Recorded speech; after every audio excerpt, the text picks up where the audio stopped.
భారత్లోని అన్ని ఛానల్స్ ను ఆంధ్రదేశంలో ప్రసారం చేస్తున్న ఏకైక network city cable. Welcome to city cable news. బులెటిన్లో ముందుగా హెడ్లైన్స్.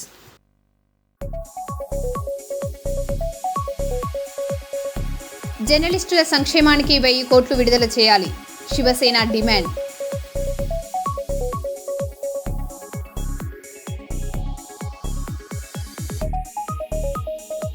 సోషల్ మీడియా పర్యవేక్షణకు ప్రత్యేక task force, deputy CM Pawan Kalyan.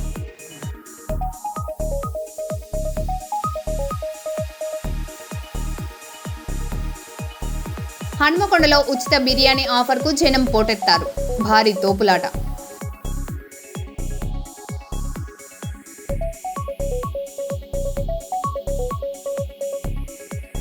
క్యాన్సర్పై అవగాహన కల్పిద్దాం, టాటా ఇన్సూరెన్స్ బైక్ ర్యాలీ.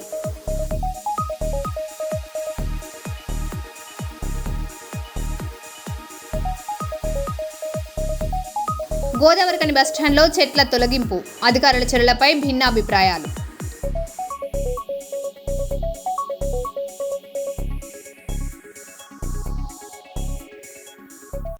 ఇక వివరాల్లోకి వెళ్తే, వరంగల్ జిల్లా నర్సంపేట పట్టణంలోని నెక్కొండ రోడ్లో నూతనంగా నిర్మించబడిన శ్రీ విజయ హాస్పిటల్ ప్రారంభించిన నర్సంపేట మున్సిపల్ చైర్పర్సన్ పెండం లక్ష్మీ రామానంద్ హాస్పిటల్ను ప్రారంభించారు.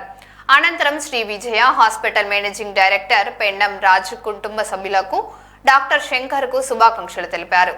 ఈ కార్యక్రమంలో ఇండియన్ మెడికల్ అసోసియేషన్ అధ్యక్షులు డాక్టర్ జయుడు, గోపాల్, మోహన్ రావు, రవికృష్ణ మరియు పుర ప్రముఖులు తదితరులు పాల్గొన్నారు.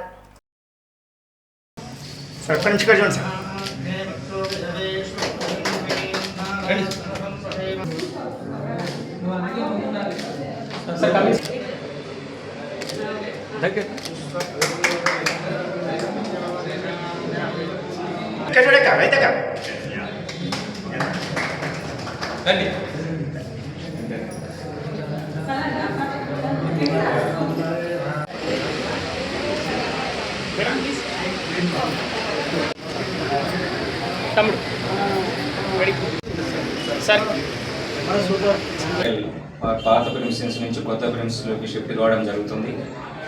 గత 10 సంవత్సరాలుగా వాళ్ళు దినదినంతో డెవలప్ అయ్యి ఈ స్థాయికి చేరుకున్నారు. ముఖ్యంగా గత 30 సంవత్సరాలలో నర్సంపేట ముఖ చిత్రము అంటే వైద్య వృత్తిలో, మెడికల్ ఫెసిలిటీస్లో మేము వచ్చి 32 సంవత్సరాలు అంటే సీనియర్ డాక్టర్స్. నేను doctor JD, IMI president, doctor Gopal గారు, డాక్టర్ శంకర్ గారు ఉన్నారు. సో గత 32 సంవత్సరాలు పోలిస్తే నర్సంపేటలో మెడికల్ ఫెసిలిటీ చాలా ఇంప్రూవ్ అయినాయి. నర్సంపేట పట్టణంలో Shri Vijaya hospital mister Raju and doctor Shankar గారి ఆధ్వర్యంలో, డాక్టర్ శంకర్ జనరల్ మిషన్ వారి ఆధ్వర్యంలో ఈరోజు నూతనంగా ఈ పట్టణంలో హాస్పిటల్ ఏర్పాటు చేయడం జరిగింది. దానికి ఈరోజు ప్రారంభోత్సవం జరిగింది. ముఖ్యంగా ఈ నర్సంపేట పట్టణంలో గత కొన్ని ఏళ్ళ నుంచి చూస్తుంటే హాస్పిటల్లో తర్వాత మిగతా ఇన్ఫ్రాస్ట్రక్చర్ కానీ తర్వాత డెవలప్మెంట్ పరంగానే చాలా హాస్పిటల్స్ వచ్చాయి. చాలా హాస్పిటళ్ళు కొత్త కొత్త పరికరాలతోటి కొత్త కొత్త నాణ్యత కలిగిన డాక్టర్స్ ఈ పట్టణానికి రావడం జరిగింది. అదేవిధంగా హాస్పిటల్ ఓపెనింగ్ మన నర్సంపేట మున్సిపల్ చైర్మన్ గారు శ్రీ లక్ష్మీ రామానంద్ గారు మరియు డాక్టర్ జేడ్ సార్ గారు, అలాగే మా గురువు గారు డాక్టర్ రామప్రసాద్ రెడ్డి గారు, మిగతా డాక్టర్లందరూ మరియు పుర ప్రముఖులు మరియు మీడియా మిత్రులు అందరికీ నా స్వాగతం చెప్తున్నాను. నేను విజయ హాస్పిటల్ గత 15 సంవత్సరాల నుంచి నేను నడుపుతున్నాను. ఇప్పుడు నా నూతన భవనంలోకి మార్చడం జరిగింది. మీ అందరి ఆశీస్సులతో నూతన భవనంలో అందరికీ మంచి ఈ రోజులలో కార్పొరేట్ వైద్యం చాలా ఖర్చుతో కూడుకున్న వైద్యం. ఇప్పుడు నేను సాధారణ ఛార్జెస్తో ఇక్కడ ఐసీయూ కానీ మిగతా కార్పొరేట్ వైద్యం అన్ని సామాన్య ధరలలో చేస్తున్నానని మీకు సవినయంగా. జర్నలిస్టుల సంక్షేమానికి వెంటనే 1000 కోట్లు విడుదల చేయాలని డిమాండ్ చేసిన శివసేన పార్టీ రాష్ట్ర నాయకులు డాక్టర్ గణేష్ గౌటే వారంలోపు జర్నలిస్టుల సంక్షేమానికి 1000 కోట్లు విడుదల చేయని ఎడల సీఎం రేవంత్ రెడ్డి ఇంటిని ముట్టడి చేస్తామని డిమాండ్ చేసి శివసేన పార్టీ నాయకులు డాక్టర్ గణేష్ గౌటే ఈరోజు తెలంగాణ శివసేన పార్టీ యూపీటీ రాష్ట్ర కార్యాలయంలో ఈ యొక్క పత్రికాముఖంగా ఈరోజు మీడియా సమావేశాన్ని ఏర్పాటు చేయడం జరిగింది. మరి గత ప్రభుత్వం జర్నలిస్టుల సంక్షేమానికి, అడ్వకేట్ల సంక్షేమానికి 100 కోట్ల రూపాయలు 100 కోట్లు లాగా వాళ్ళకు 6 నెలలు రిలీజ్ చేయడం జరిగింది. ఇప్పుడున్నటువంటి ఈ యొక్క కాంగ్రెస్ ప్రభుత్వం వచ్చి 3 సంవత్సరాలు అయింది. మరి వీళ్ళకు జర్నలిస్టుల సంక్షేమానికి ఒక 1000 కోట్ల రూపాయలు ఖచ్చితంగా మంజూరు చేయాలని చెప్పి శివసేన పార్టీ పరంగా మేము డిమాండ్ చేస్తున్నాం. ఈరోజు జర్నలిస్టులు లేనిది మీరు చేసేటువంటి ప్రతి ఒక్క కార్యక్రమాన్ని ప్రజలకు తీసుకెళ్లేది వారది జర్నలిస్టులు. ఈ జర్నలిస్టులు లేకపోతే అసలు మీరు చేస్తున్నటువంటి ప్రోగ్రాంలు, మీరు చేస్తున్నటువంటి సంక్షేమ కార్యక్రమాలు ఎవరు కూడా ప్రజలకు పోయేటువంటి పరిస్థితి లేదు. కాబట్టి వెంటనే ఈ యొక్క జర్నలిస్టుల సంక్షేమానికి ఖచ్చితంగా రాష్ట్ర ప్రభుత్వం ఒక 1000 కోట్ల రూపాయలు మంజూరు చేయవలసిందిగా శివసేన పార్టీ రాష్ట్ర ప్రభుత్వం డిమాండ్ చేస్తుంది.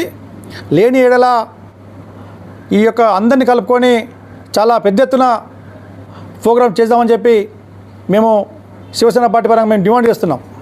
హనుమకొండలో హోటల్ ప్రారంభోత్సవం సందర్భంగా 300 ఉచిత బిర్యానీ ప్యాకెట్ల ఆఫర్ గందరగోళానికి దారితీసింది. ఆఫర్ కోసం సుమారు 1000 మందికి పైగా జనం ఒక్కసారిగా ఎగబడడంతో భారీ తోపులాట జరిగింది. స్థానిక పోలీసులు రంగప్రవేశం చేసి పరిస్థితిని అదుపులోకి తీసుకురావడంతో ఉద్రిక్తత సద్దుమణిగింది. ఈ ఘటన సంబంధించిన వీడియో సోషల్ మీడియాలో వైరల్ అవుతుంది.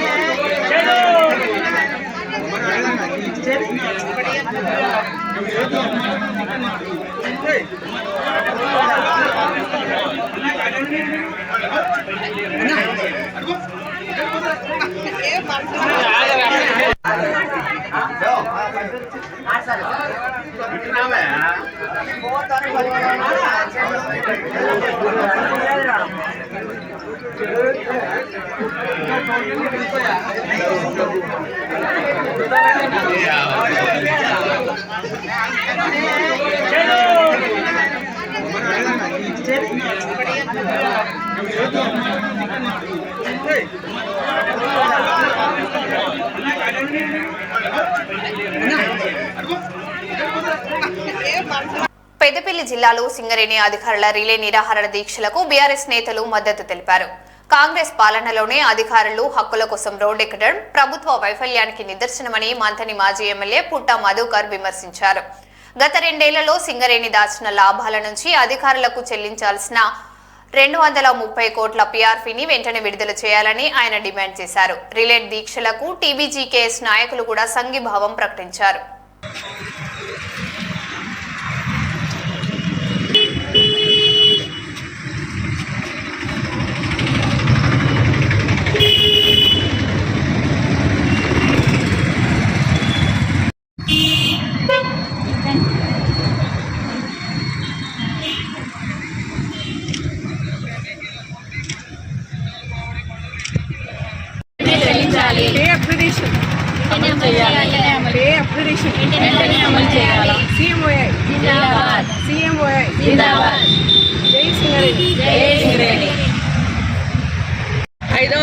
ఐదవ రోజున మా మహిళా మండల తరఫున మేము మా సపోర్ట్ని తెలియజేస్తున్నాము. మేము ఖచ్చితంగా మాకు రావాల్సిన న్యాయమైన కోరికలను మాత్రమే అడుగుతున్నాము. దానికి మా సపోర్ట్, మా స్టాఫ్ తరఫున మా సపోర్ట్ తప్పకుండా ఉంటుంది. ఈ తొందరలో మా పీఆర్పీ రావడం కానీ, తర్వాత పే రివిజన్ అప్గ్రేడేషన్ కానీ తొందరలో రావాలని కోరుకుంటున్నాము. జై సింగరేణి. మీడియా ప్రతినిధులకి అందరూ కూడా స్వాగతం అండి. ఈరోజు మేమందరం కూడా ఇవాళ నిరాహార దీక్ష చేయడం జరిగిందండి. ఏరియా హాస్పిటల్ నుంచి 2 డాక్టర్స్ ప్లస్ జిఎం ఆఫీస్ నుంచి 2 ప్లస్ మైనింగ్ నుంచి కూడా ఒక మహిళ పాల్గొనడం జరిగిందండి. గత కొంతకాలంగా మనకి ఏంటంటే పీఆర్పీ కూడా చెల్లించడం విషయంలో కూడా మనకు విఫలమైందండి. మేము ఇంకా ఇంకోటి పే అప్గ్రేడేషన్ కూడా మనకి అది కూడా పెండింగ్ ఉందండి. ఈ విషయం కొరకు మేము ఎక్కువగా నిరాహార దీక్ష అనేది చేపట్టడం జరిగిందండి. సో మేము ఏంటంటే ఈ పోరాటం అనేది కూడా ఇంకా కొనసాగుతూ ఉంటుందండి. మాకు ఇవన్నీ డిమాండ్స్ కూడా తీరేంత వరకు కూడా. సో ఎందుకంటే ఇవంతా కూడా మేము న్యాయంగా అడుగుతున్నామండి. ఎప్పుడు కూడా ఇంతకుముందు కూడా ఇవి జరుపుకుంటూ వచ్చినాయండి. సో ఈ కొద్ది కాలంలోనే మనకి ఇవి ఆపడం జరిగిందండి. సో నేను కోరుకున్నది ఒకటే అండి, మాకు వెంటనే కూడా మా యొక్క డిమాండ్స్ ఏవైతే ఇంతకుముందు పేర్కొనడం జరిగిందో ఇవన్నీ కూడా అతి త్వరలోనే ఇవన్నీ కూడా మాకు సానుకూలంగా స్పందిస్తారని వేడుకుంటూ, సో ఈ అవకాశం ఇచ్చిన ప్రతి ఒక్కరు కూడా ధన్యవాదం అండి. సో ఇవన్నీ కూడా మనకు పాజిటివ్గా జరుగుతాయని కోరుకుంటూ, సో మహిళా మనుల తరఫున అందరూ కూడా జై సింగరేణి, జై తెలంగాణ. కల్లు గీత కార్మికుల సంక్షేమమే కాంగ్రెస్ ప్రభుత్వ లక్ష్యమని పాలకుర్తి ఎమ్మెల్యే మామిడాలి యశస్విని రెడ్డి అన్నారు. పాలకుర్తి మండల కేంద్రంలోని ఎమ్మెల్యే క్యాంపు కార్యాలయంలో 5 మండలాలకు చెందిన గీత కార్మికులకు సేఫ్టీ కిట్లు పంపిణీ చేశారు. ప్రమాదాలను నివారిస్తూ కార్మికుల భద్రతకు ప్రభుత్వం ప్రాధాన్యం ఇస్తుందని, సంక్షేమ కార్యక్రమాలు కొనసాగిస్తామని ఎమ్మెల్యే తెలిపారు. ప్రమాదం ఎక్కువ ఉన్న వృత్తి, ఆ చెట్టు పైకి ఎక్కి వాళ్ళు ఏదైతే అది న్యాచురల్గా అది తీస్తారో అదంతా కూడా చాలా ప్రమాదకరమైనది. అది ప్రమాదం అని తెలిసి కూడా ఆ వృత్తిని కంటిన్యూ చేస్తున్నారు. అంటే ఫర్దర్గా వచ్చే జనరేషన్స్ కూడా, అంటే వాళ్ళ పిల్లలు కూడా ఎవరైనా ఆ వృత్తిలోకి రావాలనుకునే వాళ్ళు కూడా సెక్యూర్గా ఫీల్ కావాలంటే ఇట్లాంటివన్నీ కూడా ప్రోత్సహిస్తూ, ఇప్పుడు ఈ టెక్నాలజీ పరంగా ఇంకేం చేయగలుగుతారో కూడా ఇంకా కూడా రాబోయే రోజులలో ఇంకేమైనా రావచ్చు. మరి మీరు అందరూ జాగ్రత్తగా ఉంటూ, మీరు జాగ్రత్తగా ఉంటేనే మీ కుటుంబము మంచిగా ఉంటుంది. కాబట్టి తగిన జాగ్రత్తలన్నీ కూడా పాటించాలి అందరూ కూడా. మరి పాటిస్తారా లేకపోతే చెప్పిండ్రులే ఉపన్యాసం అని చెప్పేసి వదిలేస్తారా? పార్టీ అంటే ఏమైనా మీకు ట్రైనింగ్ ఏమైనా డౌట్ ఉన్నా కానీ, అంటే అది అయిపోకముందే అప్పుడు 2వ విడత వచ్చింది. ఒకటో విడతవి గృహప్రవేశాలు ఇంకా నడుస్తూ ఉన్నాయి. అంటే ఆ 1వ విడత ఇచ్చిన వాళ్ళే ఇంకా కట్టుకుంటా ఉన్నారు. అది పూర్తి స్థాయిలో అయిపోకముందే 2వ విడత అనేది వచ్చింది మనకి. ఇదే కాకుండా మన నియోజకవర్గానికి అయితే మీకు ఎన్నో సందర్భాలలో చెప్పిన 2000 కోట్లకు పైబడి అభివృద్ధి పనులు వచ్చినాయి. అయినా కానీ అనే నోట్లకు మటుకు అదుపు ఆజ్ఞ లేదు. పాలకుర్తి నియోజకవర్గానికి ఏమొచ్చిందని అనేటోళ్ళు అంటూనే ఉంటారు. కానీ ఖచ్చితంగా మీ అందరి కోసం నేను ఒకటి ఖచ్చితంగా త్వరలోనే పెట్టుకుంటా. ఎక్కడేమొచ్చిందన్న నేనే పోతా, నేనే చూపిస్తా. అప్పుడు ఆ రోజు మా యూత్ వాళ్ళందరూ కూడా బిఫోర్ ఎలక్షన్స్ వాళ్ళు డబ్బు చాటింపుతో వెళ్ళి ఇక్కడ మా మేడం వచ్చినాక ఈ పని చేపిస్తాం డబ్బు కొట్టిన పనులలో 80% పనులు కూడా పూర్తి, అంటే 80% పనులు కూడా వాటికి నిధులు కేటాయించుకొని అవన్నీ కూడా వివిధ స్టేజ్లలో ఉన్నాయి. మరి అయినా కానీ అంటున్నారంటే అది మీ విజ్ఞతకి వదిలేస్తున్నాము. మరి కళ్ళు ఎక్కడైనా పెట్టొచ్చినారేమో చూసుకోండి. పాలకుర్తిలో మటుకు అభివృద్ధి అనేది జరుగుతుంది. అది మీకు క్లియర్గా వీడియో తీసి మరి అవసరమైతే ప్రతి ఊరికి అది పంపించి ఆ స్క్రీన్లో వేసి మరీ చూపిస్తాం. మీ అందరు చూడడానికి రెడీగా ఉంటే. ఇక్కడికి వచ్చినందుకు ముఖ్యంగా డిపార్ట్మెంట్ వాళ్ళకి అండ్ మీ అందరు కూడా ప్రత్యేక ధన్యవాదాలు తెలియజేస్తూ ముగిస్తున్నాను. Thank you. పెద్దపల్లి జిల్లాలో మహిళా అడ్వకేట్ వరలక్ష్మి నూతన కార్యాలయాన్ని రామగుండం ఎమ్మెల్యే మక్కన్ సింగ్ రాజ్ ఠాగూర్ ప్రారంభించారు. గోదావరికని బస్టాండ్ షాపింగ్ కాంప్లెక్స్ లో ఏర్పాటు చేసిన ఈ కార్యాలయ ప్రారంభోత్సవంలో మేయర్ మహంకాళి స్వామి, డిప్యూటీ మేయర్ పాతపల్లి ఎల్లయ్య, కార్పొరేటర్లు, కాంగ్రెస్ నాయకులు, కుటుంబ సభ్యులు పాల్గొన్నారు. ఈ సందర్భంగా అడ్వకేట్ వరలక్ష్మికి ఎమ్మెల్యే శుభాకాంక్షలు తెలిపారు.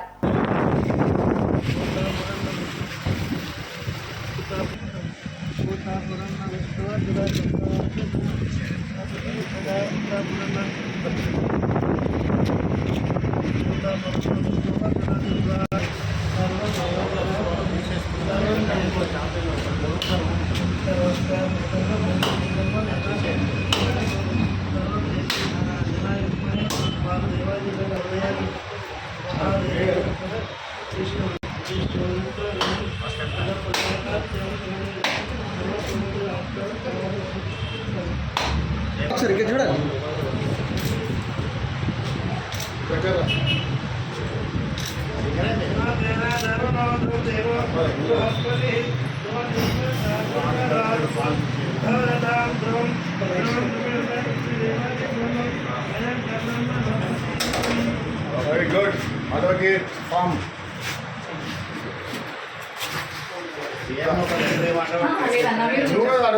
లేదన్నా మీరు కూర్చుంటే నాకు లిఫ్టింగ్ ఉంటుంది.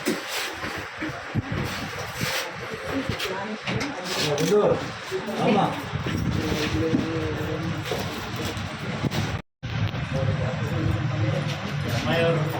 మా పాప అమ్మ అమ్మరా అమ్మరా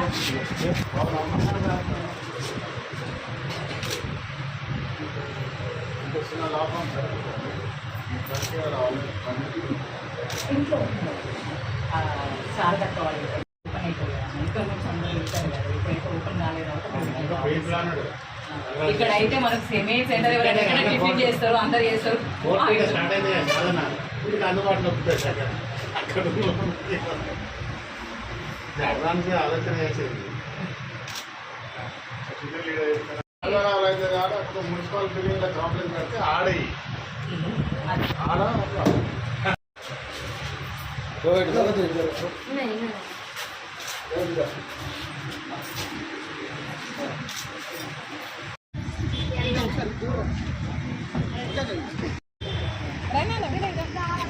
ఓకే రెడీ ఇక్కడ చూడండి ఒకసారి అమ్మ రావా ఇక్కడ చూడండి నమస్కారం, నా పేరు వరలక్ష్మి. గోదావరికని పట్టణంలో నూతనంగా ఈ కాంప్లెక్స్ బస్ స్టాండ్ డిపో ఆపోజిట్గా ఈ కాంప్లెక్స్లో నా కార్యాలయానికి ఓపెన్ చేశాను. దీనికి ముఖ్య అతిథిగా మన రామగుండం ఎమ్మెల్యే రాజ్ ఠాకూర్ అన్నగారు విచ్చేసి నా కార్యాలయాన్ని ప్రారంభోత్సవం చేశారు. Thank you so much Raj Thakur అన్నగారు ఫర్ యువర్ బ్లెస్సింగ్స్. ఈ కార్యక్రమానికి విచ్చేసిన ప్రతి ఒక్కరికి పేరు పేరిన ధన్యవాదాలు తెలియజేసుకుంటూ థ్యాంక్ యూ. సిద్దిపేటలో పురుగుల మందుల దుర్వినియోగంపై ప్రజలు అవగాహన కల్పించేందుకు ఆర్వీఎం హాస్పిటల్ ఆధ్వర్యంలో అవగాహన ర్యాలీ నిర్వహించారు.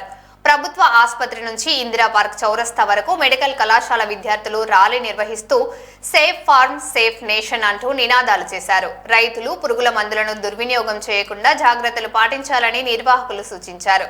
ఈ కార్యక్రమంలో వంటేరు ప్రతాప్ రెడ్డి, మున్సిపల్ చైర్పర్సన్ గంగిశెట్టి చందన, రవీందర్లు తదితరులు పాల్గొన్నారు.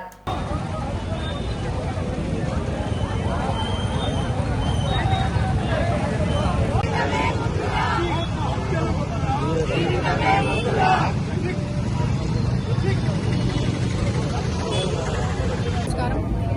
ఈరోజు RVM institute of medical sciences and research centre వాళ్ళు నిర్వహించిన రైతు భద్రతా ర్యాలీలో మేము బీఆర్ఎస్ పార్టీ తరఫున ప్రతాప్ అన్న గారు, నేను, మా వైస్ చైర్మన్ గారు, కౌన్సిలర్స్, మా బీఆర్ఎస్ పార్టీ కుటుంబ సభ్యులందరం కూడా పాల్గొనడం జరిగింది.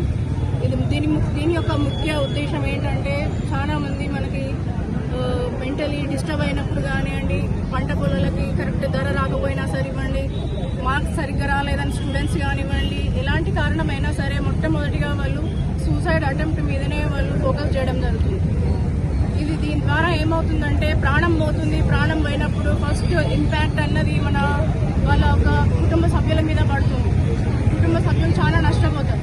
అదే కాకుండా వాళ్ళు లక్ బాగుండి వాళ్ళు బ్రతికినా కానీ ఎలాగైతే మన ఫర్టిలైజర్ వాళ్ళు తాగినప్పుడు నోటి నుంచి థ్రోట్ నుంచి ఎసోఫాగస్, ఫుడ్ పైప్కి, తర్వాత స్టమక్ నుంచి లివర్, కిడ్నీస్, ఇంటెస్టైన్స్ కానివ్వండి, నర్వ్స్ కానివ్వండి, బ్లడ్ అనేది అన్నిటి మీద, అన్ని ఆర్గాన్స్ మీద ఇంపాక్ట్ అన్నది పడుతుంది. అది వాళ్ళు బతికినాక కూడా జీవితకాలం ఈ ప్రభావం అన్నది వాళ్ళ బాడీ ఇంటెస్టైన్స్ మీద, వాళ్ళ ఆర్గన్స్ మీద పడుతుంది. కాబట్టి వాళ్ళ జీవితకాలం సఫర్ అయ్యే అవకాశం ఉంటుంది.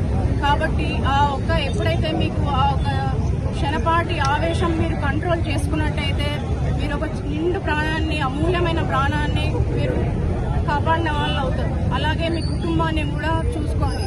ఎందుకంటే వాళ్ళు మీ మీద ఎంతో అభిమానం, మీ మీద ఎంతో ప్రేమతో మీతో కలిసి ఉన్నప్పుడు మీ మీద ఎంతో భారం ఉంటుంది. కాబట్టి మీరందరూ కూడా ఫర్టిలైజర్స్ అట్లాంటివి ఏమి కన్జ్యూమ్ చేయకుండా, ముఖ్యంగా రైతులు దీన్ని ఎక్కువ కన్జ్యూమ్ చేసుకొని చాలా ఇబ్బంది పడుతున్నారు. అందుకని మన డాక్టర్స్ అందరూ కూడా దీన్ని ఒక అవగాహన ప్రోగ్రామ్ లాగా ఏర్పాటు చేసి మనందరినీ పాల్గొనేటట్టు చేశారు. అందరూ కూడా భారీ ఎత్తున మన మెడికల్ స్టూడెంట్స్ కానివ్వండి, పొలిటీషియన్స్ కానివ్వండి, అందరు పార్టిసిపేట్ చేసి అందరికీ చాలా థ్యాంక్స్. ఏర్పాటు చేసిన ఈ యొక్క ర్యాలీ గజ్వేల్ ప్రాంగణంలో లీడర్ ప్రతాప్ రెడ్డి గారు, ఇంద్రా మేడం గారు అండ్ చందన గారు అండ్ మా college emergency medicine, community medicine departments రెండు కలిపి ఈ ర్యాలీని ఏర్పాటు చేశారు. దీన్ని బట్టి మేము ఏం చెప్పాలనుకుంటున్నామంటే పారాక్విట్ మరియు వేరే పాయిజన్స్ లాంటి పాయిజన్స్ ని మనుషులు తీసుకోకుండా వాటిని చెట్ల మందుగానే వాడాలని కోరుతున్నాము. దానివల్ల చాలా ప్రాబ్లమ్స్ అవుతాయి అండ్ చాలా హెల్త్ ఇష్యూస్ వస్తాయి. రైతులకి నేను మాత్రం కోరుకుంటుంది ఏంటంటే వాటిని ఎలా వాడాలో అలానే వాడండి. మీ ప్రాణాలను మీరు పోగొట్టుకోకండి. అంతే. Stop using poisons and save your life style. ఇది చాలా ఇంపార్టెంట్ ప్రోగ్రామ్. చాలా మంది అంటే దాదాపుగా కొన్ని రాష్ట్రంలో కానీ దేశంలో కానీ కొన్ని వేల మంది పాయిజన్ తీసుకుని చనిపోతా ఉన్నారు. కొంతమంది స్టూడెంట్స్ కూడా చనిపోతా ఉన్నారు. కొన్ని లవ్ ఫెయిల్యూర్స్ వల్ల చనిపోతా ఉన్నారు. కొన్ని రైతు ఆర్థిక ఇబ్బందుల వల్ల చనిపోతా ఉన్నారు. కొంతమంది డ్రింక్ చేసి డ్రైవ్ చేయడం వల్ల చనిపోతా ఉన్నారు. అంటే రకరకాలుగా అంటే అనవసరంగా బలవంతపు సాగులు అంటే చావు కోరి రాకుండా కూడా కోరి తెచ్చుకునే విధంగా చాలా మంది తప్పు చేస్తా ఉన్నారు. దాన్ని అవేర్నెస్ తీసుకురావడానికి మరి ఆర్వీఎం హాస్పిటల్ నుండి ఈ కార్యక్రమాన్ని చేపట్టినప్పుడు బీఆర్ఎస్ పార్టీ పూర్తి మద్దతు ఇస్తుంది. ఎందుకంటే బీఆర్ఎస్ పార్టీ కేసీఆర్ గారు రైతుల కోసమే పనిచేసినటువంటి పార్టీ ఇది. కేసీఆర్ గారు కూడా ఎన్నో హాస్పిటల్స్ నిర్మాణం చేసి మరి రైతుల యొక్క భద్రత కోసం చాలా కార్యక్రమాలు తీసుకున్నాయన. రైతుల్ని రాజులు చేయడానికి, రైతు ఆర్థికంగా బలపడడానికి ఆయన చేసినటువంటి సేవ ఎనలేనిది. ఈ దేశంలో ఉన్నటువంటి 140 కోట్ల మందికి పొద్దున బ్రేక్ఫాస్ట్ పెట్టి, మధ్యాహ్నం లంచ్ పెట్టి, ఈవినింగ్ డిన్నర్ పెట్టుకుని, అదేవిధంగా అరబ్ కంట్రీస్ కానీ వివిధ దేశాలకు కూడా ఎక్స్పోర్ట్ చేస్తా ఉన్నాం మనము. అంటే ప్రపంచానికి అన్నం పెట్టే భారతదేశంలో ఉన్నటువంటి రైతు సేఫ్ గా ఉండాలి, భద్రంగా ఉండాలనేటువంటి ఆలోచన కేసీఆర్ గారికి వచ్చి మరి కేసీఆర్ గారు కూడా రైతు బంధు తీసుకొచ్చి, రైతు బీమా తీసుకొచ్చి, అదేవిధంగా 24 గంటల కరెంట్ ఇచ్చి, రైతుకు కాళేశ్వరం లాంటి రిజర్వాయర్లు నిర్మాణం చేసి రైతును కాపాడే విధంగా కేసీఆర్ గారు చేశారు. దానిలో భాగంగానే ఇవాళ ఆర్బీఎం వారు కూడా బలవంతపు చావులు వద్దు, అనవసరంగా పైసలు తీసుకోకండి, అనవసరంగా మన పారాషూట్ లాంటి మెడిసిన్ తీసుకోవడం వల్ల కనీసం ట్రీట్మెంట్ కూడా చేయలేకపోతున్నాం. లంగ్స్ దెబ్బతింటున్నాయి, లంగ్స్ కూడా ట్రీట్మెంట్ చేయలేని పరిస్థితి ఉంటుంది. కాబట్టి దానికోసం ఇలా తీసుకున్నటువంటి అవేర్నెస్ మీటింగ్, దీన్ని మేము కూడా ఏ గ్రామంలో పోయినా కూడా తప్పకుండా ఈ కార్యక్రమాన్ని ముందు తీసుకుంటాం. మా పబ్లిక్ మీటింగ్ ఉంటే కూడా పాజిటివ్ ఇవాళ చెప్తాం. సేవ్ ఫార్మర్ అనేది ముందుకు తీసుకెళ్తాం. రైతును కాపాడుకునే విధంగా, రైతు దేశాన్ని కాపాడే విధంగా జై జవాన్ అన్నం, జై కిసాన్ అన్నం. దేశ భద్రతలో కిసాన్ జవాన్ ఉంటే దేశంలో ఉండే ప్రజలకు అన్నం పెట్టే కిసాన్ ఆరోగ్యంగా ఉండాలని కోరుకునే ఈ కార్యక్రమాన్ని విజయవంతం చేసుకున్నటువంటి ప్రతి ఒక్కరు కూడా పేరు పేరున Everybody, on behalf of the medical fraternity of Telangana, we would like to thank all the farmers for their contribution to the nation. So you are a backbone to this country and to the state of Telangana. Thank you so much. As healthcare professionals, we would like to say that you must be very careful while using any kind of chemical fertilizers or pesticides in the field. Please make sure that you use the correct equipment to cover your nose, use gloves while handling any kind of pesticides. Please store these harmful chemicals safely in safe storages. Keep them away from children and vulnerable populations in the household. Please make sure that pregnant women and children are not exposed to this. And if there is any kind of exposure, please make sure that you reach the correct healthcare facility on time. So this is a request from all the healthcare professionals from the state of Telangana to take appropriate measures. Thank you for your contribution and we wish you all the very best. పురుగు మందుల ద్వారా రైతుల యొక్క ఆత్మహత్యల్ని నివారించాలన్నటువంటి ఉద్దేశంతో ఇవాళ ఒక సామాజిక కార్యక్రమంగా ఆర్వీఎం హాస్పిటల్ యాజమాన్యం చేపట్టినటువంటి ఈ ర్యాలీ గజ్వెల్ నగర వీధుల్లో అద్భుతంగా జరిగింది. ఇవాళ పురుగు మందు తాగిన తర్వాత రైతులకు ట్రీట్మెంట్ చేసేటువంటి క్రమంలో ఆ ఫ్యామిలీ అనుభవిస్తున్నటువంటి మానసిక వేదనని అర్థం చేసుకున్నటువంటి ఈ కళాశాల యాజమాన్యం ఇవాళ ఆ పురుగు మందుల యొక్క వాడకాన్ని తగ్గించాలని, రైతులు పురుగు మందులు తాగకుండా నివారించాలంటే ఒక సామాజిక లక్ష్యం మేరకు ఈ కార్యక్రమాన్ని చేపట్టడం అభినందనీయంగా మేము భావిస్తా ఉన్నాం. ఇవాళ రైతులు ఇప్పటికైనా ఇటువంటి నిషేధింపబడినటువంటి పురుగు మందుల వాడకాన్ని తగ్గించాలి. అటు భూసారాన్ని తగ్గించడంతో పాటు ఇవాళ నిషేధించబడినటువంటి పురుగు మందుల వాడకం ద్వారా ప్రకృతి దెబ్బతింటుంది. అదే క్రమంలో ఒక అనివార్యమైనటువంటి పరిస్థితుల్లో క్షణికావేశంతో మీరు కనుక మందులు తాగినట్టయితే మీ ఫ్యామిలీకి మీరు దూరం అయ్యేటువంటి పరిస్థితి నెలకొంటుంది. కాబట్టి ఇటువంటి చర్యలు చేపట్టొద్దని, పురుగుల మందుల వాడకాన్ని తగ్గించాలని, నేల తల్లిని కాపాడుకుంటూనే మీ ప్రాణాలని కూడా మీరు రక్షించుకోవాలంటే ఉద్దేశంతో ఆర్వీఎం మెడికల్ సైన్సెస్ ఇటువంటి మంచి కార్యక్రమాన్ని నిర్వహించడాన్ని మేము అభినందిస్తా ఉన్నాం. భవిష్యత్తులో కూడా సమస్య నివారణకు అంటే ట్రీట్మెంట్ చేయడంతో పాటు సామాజిక రుగ్మతల్ని కూడా రూపుమాపే క్రమంలో విద్యార్థులకు ఇటువంటి మంచి అవగాహన కలిగించేటువంటి కార్యక్రమాల్ని ఆర్వీఎం ముందుకు తీసుకురావాలని, ముందుకు తీసుకొచ్చేటువంటి క్రమంలో బీఆర్ఎస్ పార్టీగా మీ ప్రతి ప్రోగ్రామ్ లో కూడా మేము తోడుంటామని సందర్భంగా తెలియజేస్తాం. మరో బులెటిన్లో మళ్ళీ కలుద్దాం. Stay tune.